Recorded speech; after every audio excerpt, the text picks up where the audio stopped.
I walked into the apartment and heard music playing from the bedroom. When I opened the door, a man looked up and said, "She told me you were out of town." When my flight was canceled that Friday afternoon, I figured it was just bad luck. I had a weekend business trip planned in Chicago, and now I'd have to reschedule everything. I wasn't angry, just tired. All I wanted was to go home, shower, and maybe surprise Cassie with takeout. She'd texted earlier that morning wishing me a safe flight, so she'd probably assume I was hundreds of miles away by now. I remember stepping out of the elevator, carrying my small duffel bag, thinking how quiet the hallway was. Our apartment was on the 10th floor. Warm light usually spilled from under the door, and I'd hear Cassie humming or a TV show playing. But that day, when I slipped my key into the lock, everything inside was still. No TV, no movement, just the faint sound of music, low, slow, and intimate. Not something you'd play with the windows open. At first, I thought she might have left the speakers on while cleaning. Then I noticed the shoes near the entrance, a pair of brown leather loafers I didn't recognize. My stomach turned cold. I pushed the door open quietly. The apartment smelled like wine and vanilla candles, the kind she only lit when we had company. A half-finished glass of red sat on the counter. My bag slid from my hand to the floor without a sound. The music came from the bedroom. Every step I took felt heavier than the last. I wish I could say I was panicking, but I wasn't. My brain just disconnected. I was observing my own life from outside my body. The door to the bedroom was slightly ajar, and I could see shadows moving on the wall. When I pushed it open, the music stopped. A man sat on the edge of our bed, shirtless, startled. Cassie was beside him, wrapped in a sheet, her face drained of color. For a full second, no one moved. Then the man spoke, calm but nervous. "She told me you were out of town." That line will echo in my head for the rest of my life. I didn't yell. I didn't ask questions. I just looked at Cassie, then at him, then said, "Guess I came back early." Then I turned and walked out. Cassie scrambled to follow me, tripping over the sheet, shouting something about it not being what it looked like. I didn't stop. I went straight to the kitchen, poured myself a glass of water, and waited for her to find her words. She eventually did. "Jared, please, it's not what you think." Her voice trembled, but her eyes were calculating. That was Cassie's real talent. She could cry and scheme at the same time. The man, later I'd learn his name was Blake Morton, slipped out quietly, muttering an apology I barely heard. Cassie stood in front of me in a robe, mascara streaked, but still trying to control the scene. She said they'd just talked, that he was her boss, that I was overreacting. But her phone was still on the counter, the screen lighting up every few seconds with messages from him. I picked it up before she could. The preview bubbles told me everything. Last night was worth the risk. He'll never know. Same place next week. 7 months of texts. I set the phone down. "Pack your things," I said. She froze. "What?" I said, "Pack your things. You can stay at your sister's for a while." Her expression changed instantly. Tears to fury. "You can't kick me out. My name's on the lease." That made me laugh. "I handled the lease myself. Every document signed at the property office." "No, it's not," I said quietly. "You forged it, didn't you?" Her silence confirmed it. "Get out, Cassie." She lunged toward me, snatched the phone, and backed away. "You don't get to control me. You're not perfect either, Jared. You're never here. You don't care anymore." Her voice rose so high that the neighbors must have heard. 10 minutes later, there was a knock at the door, 2 police officers. Someone reported shouting. Cassie immediately stepped into character. She started shaking, her voice soft and frightened. "He scared me," she said. The officers looked at me. I kept my hands visible, calm, explained the situation, showed my ID, the canceled flight notice, my work email about the trip. They pulled her aside, asked her if I'd touched her. She said no. The younger officer gave her a sympathetic nod, but told her to leave for the night, to cool off. When she walked out, she didn't look scared anymore. She looked hateful. "You'll regret embarrassing me," she hissed. The door shut behind her. The apartment went silent again. For a while, I just stood there, staring at the flickering candle on the counter. I could still smell the perfume in the air. Not mine, not his, but hers. That mix of cheap sweetness and expensive guilt. I sat down, opened her laptop, and found her email still logged in. Not because I wanted to, but because I had to understand what I was up against. What I found wasn't heartbreak, it was strategy. Emails about moving things in stages, using his line for the apartment, and one with a subject line that made my skin crawl. "After the promotion, we won't have to hide." Blake wasn't just anyone. He was her manager. Married. Older, the kind of man who pretended to be a mentor. The next day, I woke up to several missed calls and one long text from Cassie. It wasn't an apology. It was a warning. She said if I made things messy, she'd tell everyone I'd been abusive. That word sat there like a loaded weapon. I didn't reply. I just forwarded the message to myself, saved it, and started changing passwords. That afternoon, I visited our leasing office. The manager confirmed my suspicion. Cassie had forged my digital signature on an addendum to claim she was a co-tenant. Legally worthless, but enough to show she'd planned this for a while. The manager promised to flag the account in case she tried anything else. When I got home, I found that she'd come by while I was gone. Her makeup was gone from the bathroom, some clothes missing, but the rest of her stuff still there, like she wasn't finished. I poured myself another glass of water and stared at the framed photo on the counter. Us on the beach last year, smiling like idiots. I turned it face down. For the first time, I felt a strange calmness. She thought she'd broken me. She thought she could play with my reputation, my money, my time. But Cassie forgot one thing. I was never loud. I was patient. That night, as I tried to sleep, I realized something chilling. She hadn't left any keys behind. She could come back anytime. I went to the hardware store before sunrise and changed the locks myself. When I returned, I noticed something new. A white envelope taped to the door. Inside was a single line written in her sharp handwriting. "You'll regret this." I didn't tear it up. I just slipped it into the drawer, locked it, and sat on the couch. The same song from that night played faintly in my memory, slow, taunting. And for the first time, I knew this wasn't over. Cassie wasn't finished. She'd lost control, and she was going to fight to get it back.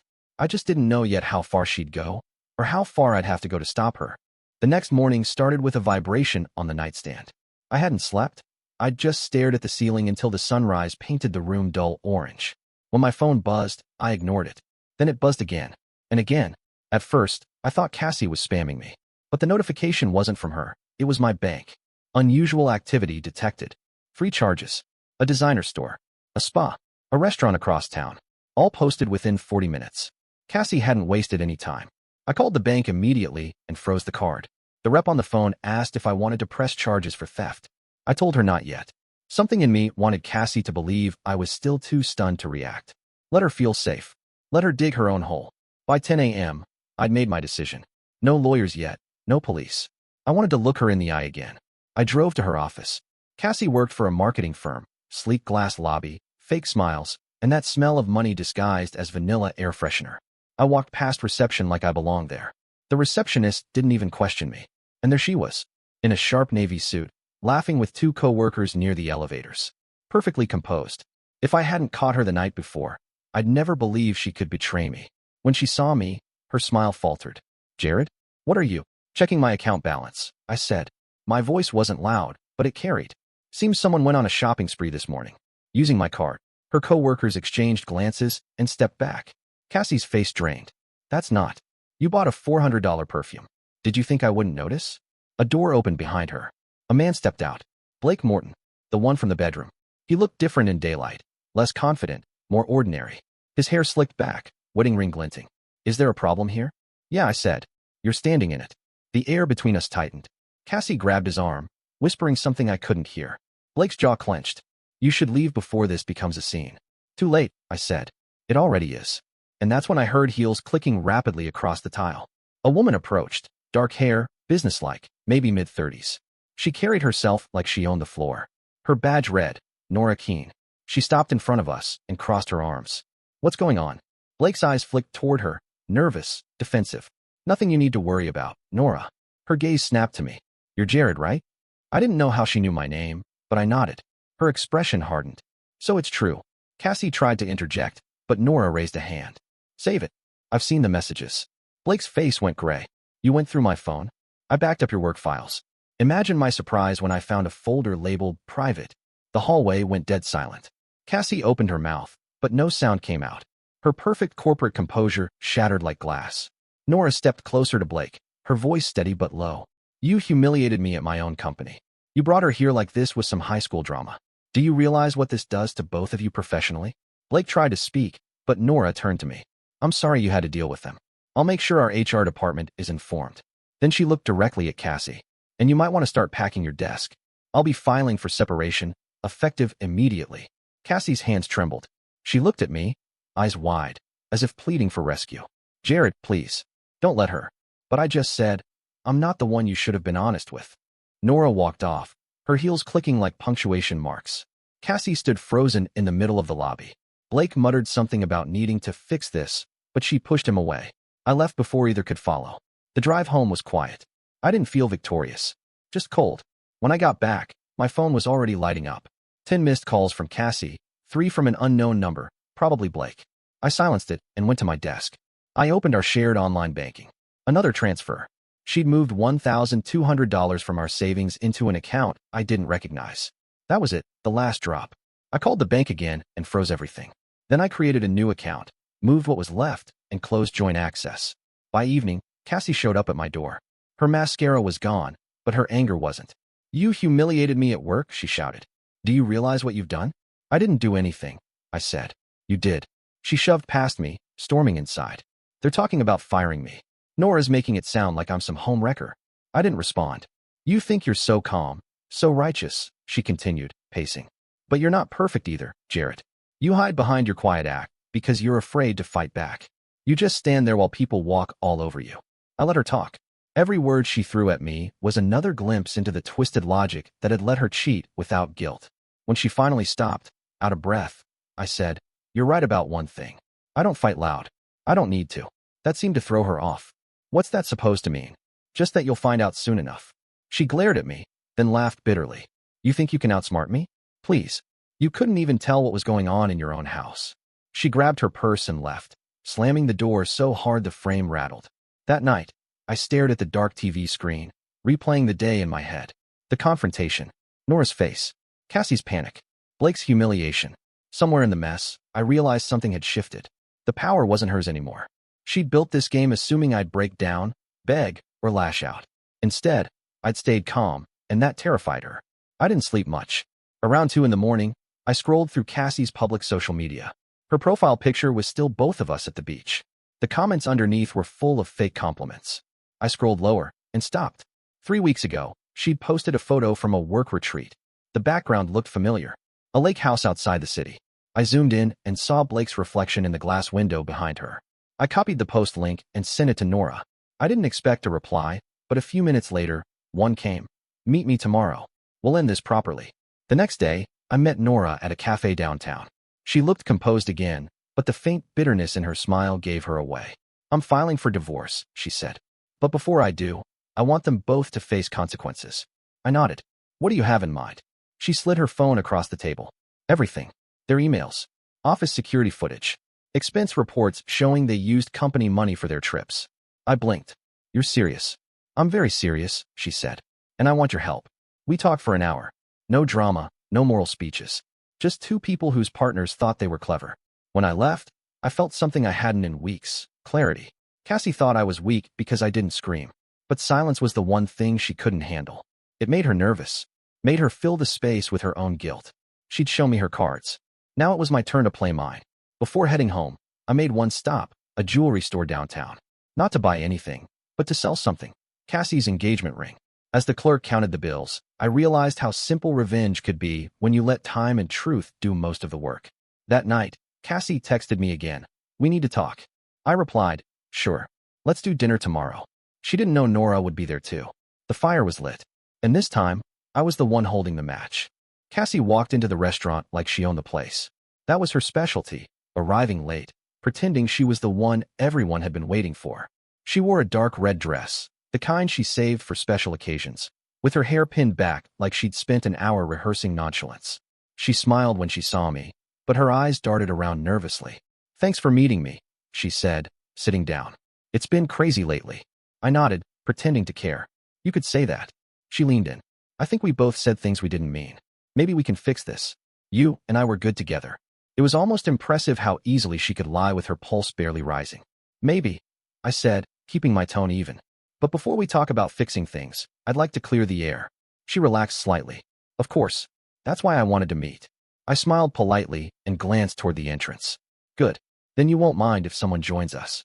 Her eyes flicked up, curious. Then she froze. Nora Keene walked through the door, cool and composed, in a black blazer and heels that echoed across the tile. Cassie's fake smile fell apart instantly.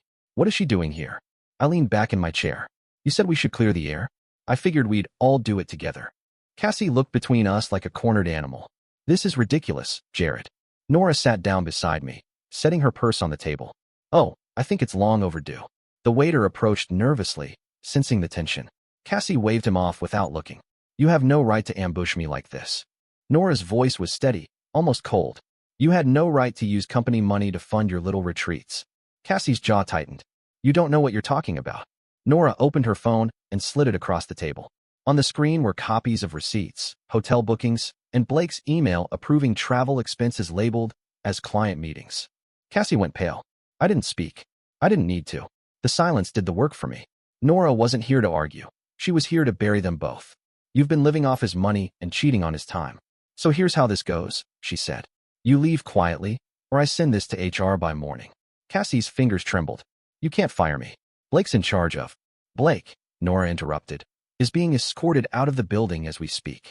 HR reviewed everything this afternoon. I had to fight the urge to smile. It was happening faster than I expected. Cassie's mouth opened, but no words came out. She looked at me for backup, but I just tilted my head. You wanted to talk, Cassie. So talk. She stood up abruptly, knocking her chair back. You think this makes you better than me? You're both pathetic. The restaurant had gone quiet. Every eye was on her. Cassie grabbed her purse and stormed out, shoving past a waiter. I exhaled slowly. Nora leaned back, calm as ever. That went better than I thought. But it wasn't over. I still had one more move planned. That night, I checked my email.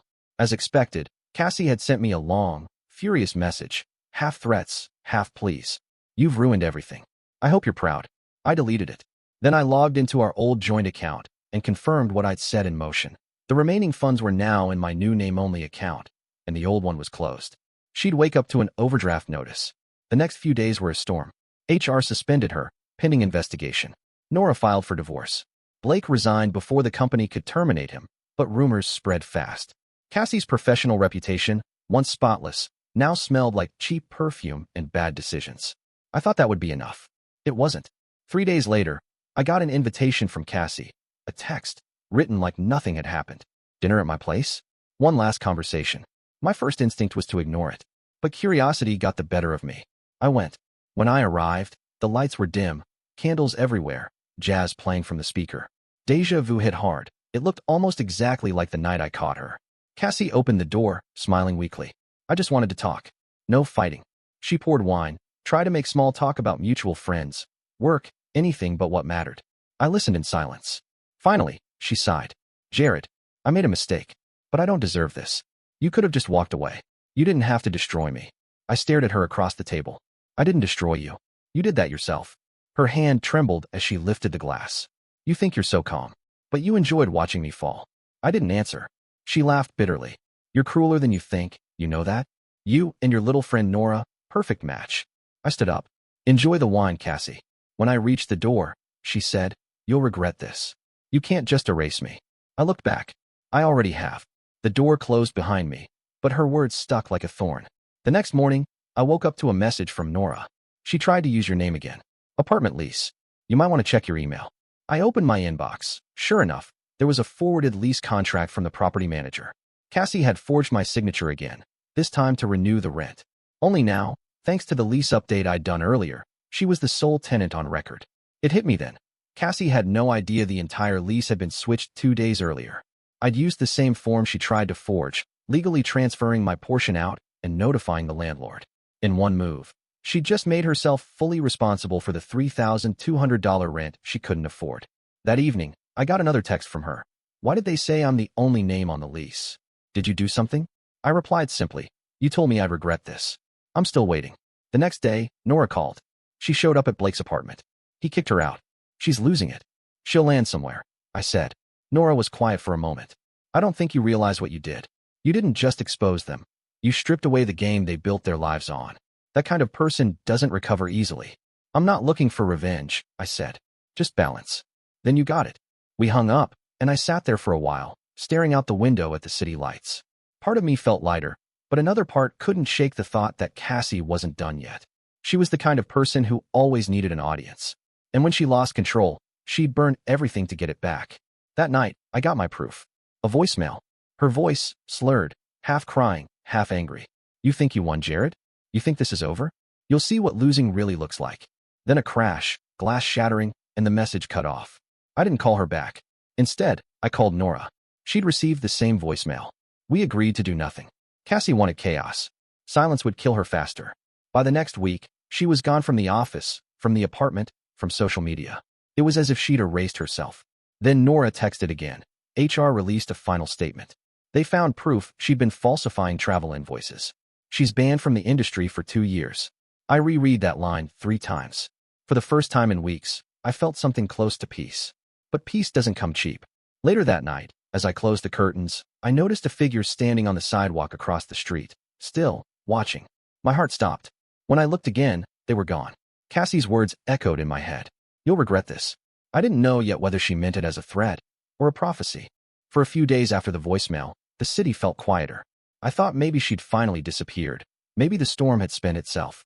I even started sleeping again, small, uneven hours that didn't end with checking the locks or scanning the street.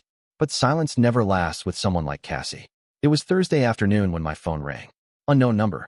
Against my better judgment, I answered. Mr. Whitmore, a calm voice said. This is Officer Tran with the precinct. We'd like to ask you a few questions about a disturbance reported at your previous address. My stomach tightened. What kind of disturbance? There was a break-in attempt last night. The suspect was found intoxicated and uncooperative. She listed you as her fiancé. I closed my eyes. Cassandra Lynn. Yes, sir. She was taken into custody for trespassing and property damage. She broke the front lobby window with a flower pot. I thanked him, hung up, and sat in silence.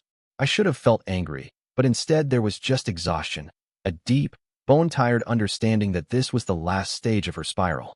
That evening, I drove to the station, not to bail her out, to make sure she stayed in. Through the glass partition, I saw her sitting on a bench, barefoot, eyeliner smeared, staring at nothing. When she noticed me, her whole body stiffened. You came, she said softly. I came to make sure you don't come near me again. She laughed, the sound brittle and hollow. You think this is what I deserve? I lost everything because of you.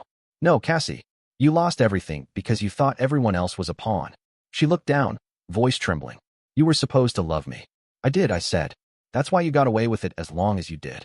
Her eyes filled, but the tears didn't fall. They fired me. HR banned me from every partner agency. Blake's gone. Nora took everything. I don't even have a place to sleep. I stared at her for a moment, searching for a trace of the woman I'd once trusted. There was nothing left. I'm sorry, I said quietly, but not enough to save you. I turned to leave. Her voice followed me, sharp, desperate. You think you've won? Wait until people hear what you did to me. I didn't stop walking. Outside, the evening air felt sharp and clean, and for the first time in months, I could breathe. A week passed. No calls. No messages. Just quiet. Then one afternoon, Nora texted. It's official. HR case closed. Both terminated. You're clear of all liability. I replied with a single word. Thanks. But life has a way of offering closure in unexpected ways. 2 months later, I stopped by a small cafe near my office. I was halfway through my coffee when I heard a familiar voice from behind the counter. Softer, tired, but unmistakable. Cassie. She was wearing a plain apron, hair tied back, no makeup, sleeves rolled to hide the fading ink of a tattoo I never liked. She looked smaller somehow, like she'd been deflated from the inside. She didn't see me at first. She was serving an older couple, forcing a polite smile. When she turned and caught my eyes, the color drained from her face. For a long moment, neither of us moved. Then she walked over, each step heavy. Guess life's funny, she said quietly. Sometimes it's just fair. Her lips twitched, not quite a smile. You came to gloat. No, just coffee. She studied me. I thought about apologizing, but then I realized it wouldn't matter. It would matter to you, I said. She exhaled. I can't take back what I did. I just didn't think you'd be capable of what you did either. What did I do, Cassie? You made me invisible, she said. You didn't yell, didn't cry. You just erased me. That's worse than hate. I looked at her for a long time. You always needed an audience. You got one. You just didn't like the ending. The corner of her mouth lifted. You're still calm. I used to think that made you weak. Now I know it's what made you dangerous. She turned, called out another order, and when she faced me again, her eyes were dry. Take care, Jared. I left a 20 on the counter for a $4 coffee and walked out without another word. That night, I met Nora for dinner, our first time since everything ended. She looked lighter too, free in a way neither of us had been before. How's your new job? I asked. Better. New city, new start. We talked about ordinary things, work, books, bad TV shows. Nothing about Cassie or Blake. They'd both become like ghosts, proof that chaos eventually consumes itself. Before she left, Nora said something that stayed with me. You know, when you first told me what happened, I thought you wanted revenge. But you didn't. You just wanted the truth to stand on its own. I didn't need revenge, I said. I just needed her to face herself. Nora nodded. That's the cruelest justice of all. A few months later, I moved apartments. New neighborhood, new furniture, same city. On my last night before leaving, I packed the final box and found the old envelope she'd left taped to my door months earlier. The one that said, "You'll regret this." I opened it for the first time. Inside was a single Polaroid, a photo of us from the night we moved in together. On the back, she'd written, "I love the idea of you more than you." I almost laughed. It was the most honest thing she'd ever written. I slipped it back into the envelope, dropped it into the trash, and turned off the lights. Outside, the city hummed with its usual noise, cars, sirens, music from a nearby bar. Life didn't pause to pity anyone. It just kept moving. I walked down the stairs and out into the night air. Across the street, the cafe lights glowed faintly. Through the window, Cassie was wiping down tables, head bowed, lost in thought. I stood there for a moment, then turned away and kept walking. Months passed. Seasons shifted. I built something close to normal again. Work, gym, weekends without chaos. Sometimes I'd catch myself glancing at people's faces on the street, half expecting to see her somewhere. But she never appeared again. One afternoon, Nora called from her new city. "You'll never believe this," she said. "Blake got caught lying about a reference. He's blacklisted from his new firm." I chuckled. So the universe finally sent the bill. "Seems that way," she said. "You should visit sometime. You could use a break." "Maybe someday," I told her. But for now, peace was enough. That night, I took a walk by the river. The water reflected the city lights, calm, steady, endless. It reminded me of how everything started. One night, one lie, one open door. The difference was that now, I knew when to close it. 2 weeks later, I received a small envelope in the mail. No return address. Inside was a folded receipt from that same cafe. Total, for dollars, signed CL. No message. No threat. Just her handwriting. I didn't know what it meant. Maybe it was a goodbye. Maybe a reminder. Maybe just her way of proving she still existed. I burned it over the sink and watched the ashes spiral down the drain. That was the real ending. No grand revenge. No headlines. No apologies that changed anything. Just two people who built their own destruction and then had to live in the ruins. As I closed the window and let the city air fill the room, I realized something simple and quiet.